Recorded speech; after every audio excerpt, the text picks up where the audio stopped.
Hello everyone. Back again with film recaps. In this video, I'm going to recap one of the horror slasher films from 2024, titled Get Away. Before we get to the storyline, I'd like to wish everyone a happy and great day. Without further ado, let's get straight to the storyline.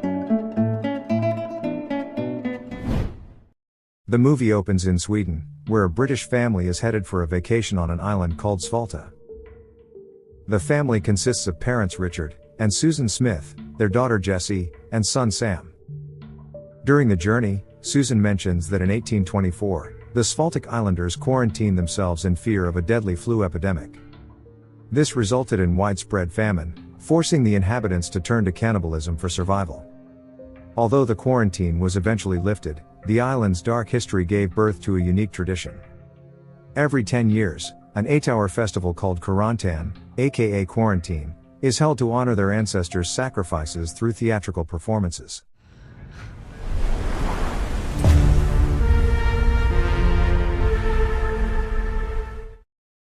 The family soon stops by a cafe near the coast, where the owner appears unwelcoming.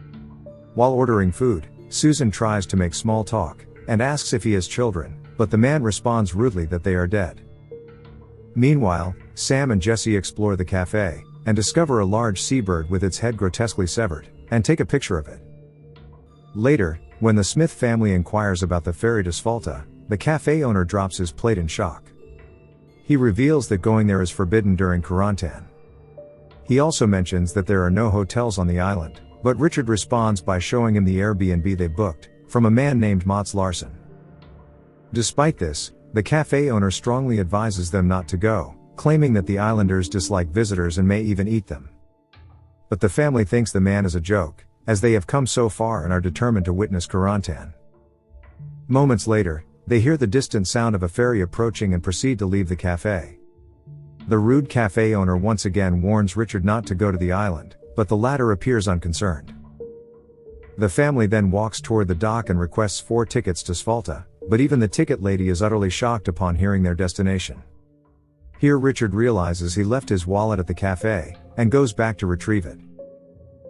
Shortly after, he returns with the wallet, and the family excitedly boards the ferry.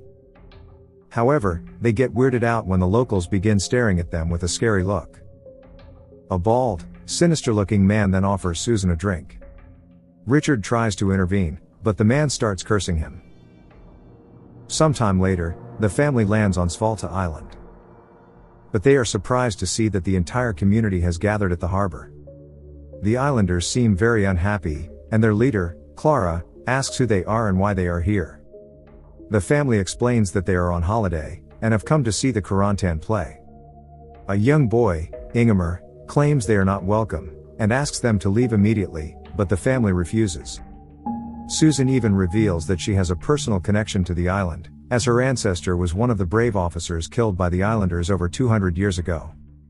Upon hearing this, an angry Clara asks Susan to leave, but a man arrives to intervene, and he turns out to be Mats Larsson, their Airbnb host. The community becomes enraged when they learn that he rented out a house to foreigners. But Mats reveals that the house belongs to his mother, and he doesn't need permission from anyone. After some heated argument, Clara reluctantly allows the foreigners to stay, but warns that their stay will be brief. Following this, Mats takes the family to their rented Airbnb, and he seems to show interest in Jessie. Hey, don't be scared.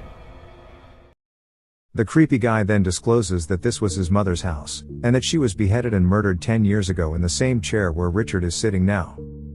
Hearing this, the family is a bit surprised. After Mats leaves, the overly chill family begins unpacking, and Jessie takes a bath to relax. But during this time, she hears strange noises. She hears strange noises coming from the mirror on the wall, but can't figure out what it is.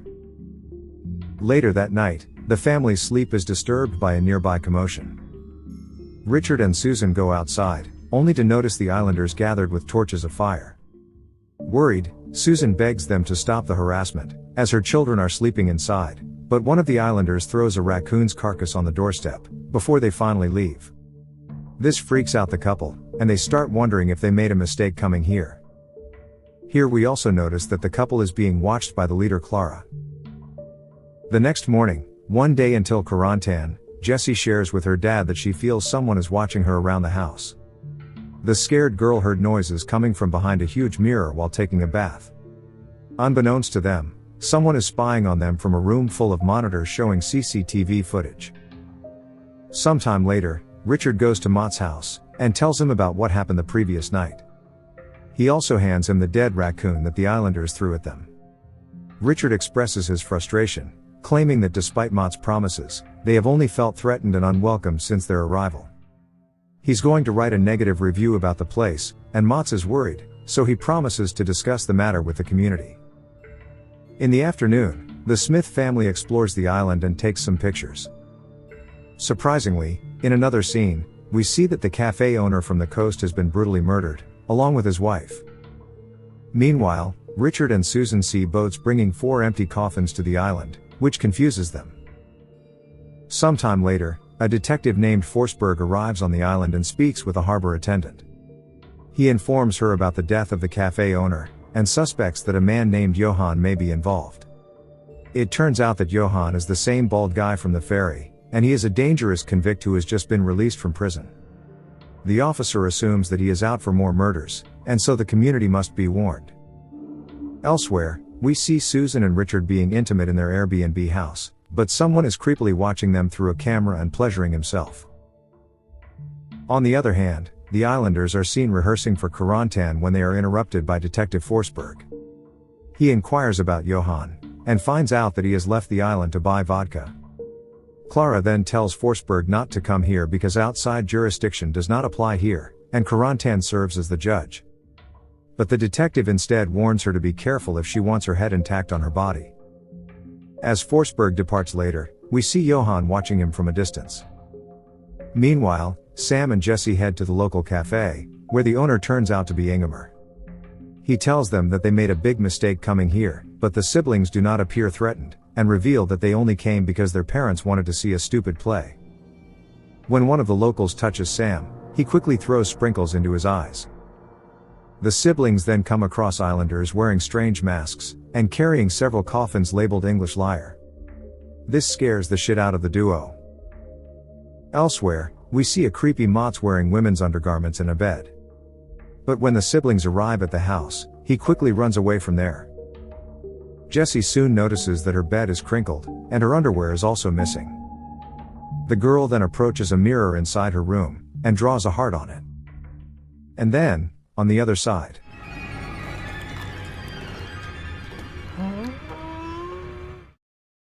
meanwhile, we see Clara discussing the preparation for quarantine with the islanders. She claims that this is her final year directing the play, and wants to leave it on an epic note. It turns out that during quarantine, their forefathers honored the dead by bringing in outsiders and sacrificing them. However, the younger generation doesn't like such bloodshed, so it hasn't happened in the past 30 years. Clara then declares that now that the opportunity has presented itself, they must kill and eat the English people to honor their tradition. This terrifies the locals, and Ingemar protests, saying he thought they were just scaring the outsiders. Even Clara's son, Sven, is against her, but the woman insists they will have to obey whatever she tells them to do. In the evening, Clara approaches Mott to convince him of her wicked plan. He is hesitant to get involved in murder, so Clara suddenly admits that she is aware of his perversion, and how he violates the rules by bringing outsiders into their island. However, they have always turned a blind eye to him because he is one of their people.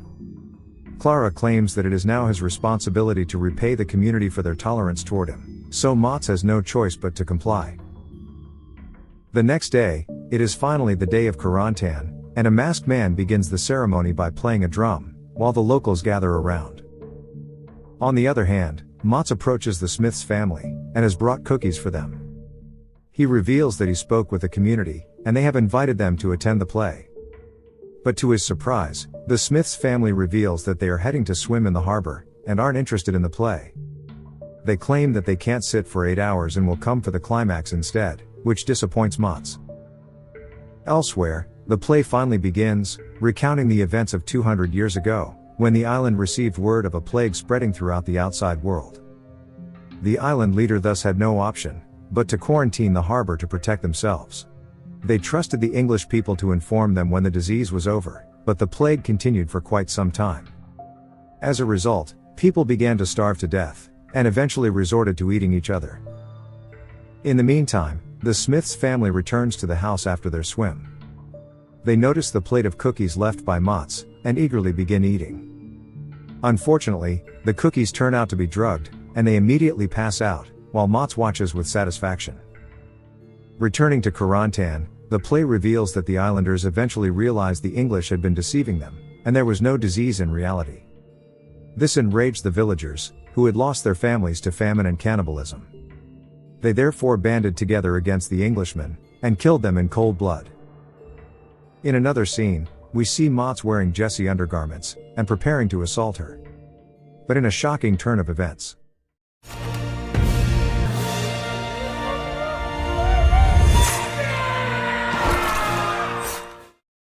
it is revealed that the Smiths family never ate the drugged cookies, and they stab Mats repeatedly until he is dead.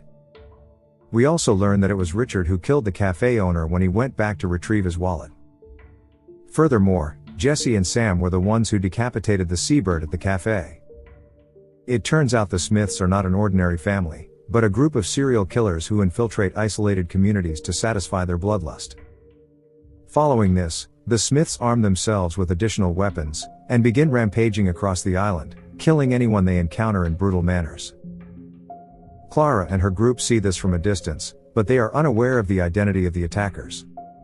However, the old woman is still adamant on completing the Karantan, as it is her last one. The other villagers meanwhile, run around in panic, and assume that Johan is responsible for the killings. Afterward, Jessie and Sam head to the port, and approach the guard station there. They pretend to be terrified victims, and when the worried woman hugs them, the siblings finish her off. Up next, they even take a photo of themselves with her body. Sometime later, Sven arrives at the port and is horrified to discover the lifeless guard. He quickly grabs a flare gun and fires it into the sky, illuminating the night with a bright red glow. Upon seeing the flare, Richard and Susan realize that the cops will soon arrive, but they remain unfazed while casually singing a song. Meanwhile, the surviving locals, including Clara and Sven, hide in a small hut to escape the attackers. The Smiths try to break into the hut, but the door is locked. Richard then stabs through the wooden panels and injures Clara, but even now the old woman doesn't know who their attackers are. At one point, Richard is also stabbed by Sven, but despite the brutal wound, he seems to be fine. The family eventually breaks into the hut, but Clara and Sven have already managed to escape by this time, leaving the others to deal with these psychos. The Smiths mercilessly continue killing the islanders, including the young boy, Ingemar.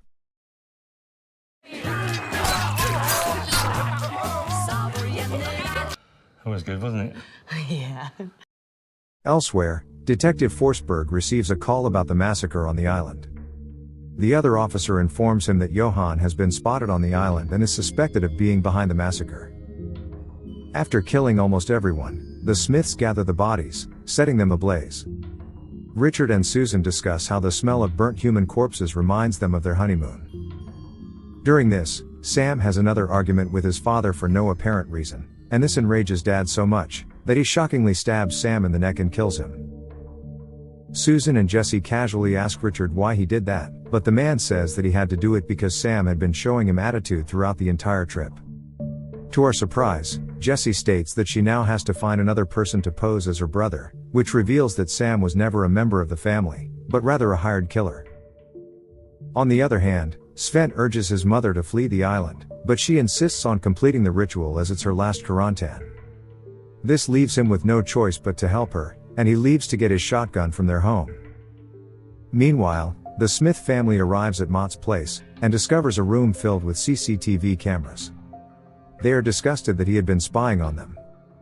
They also discover a secret door leading to their Airbnb house, and Richard decides to go through the passage.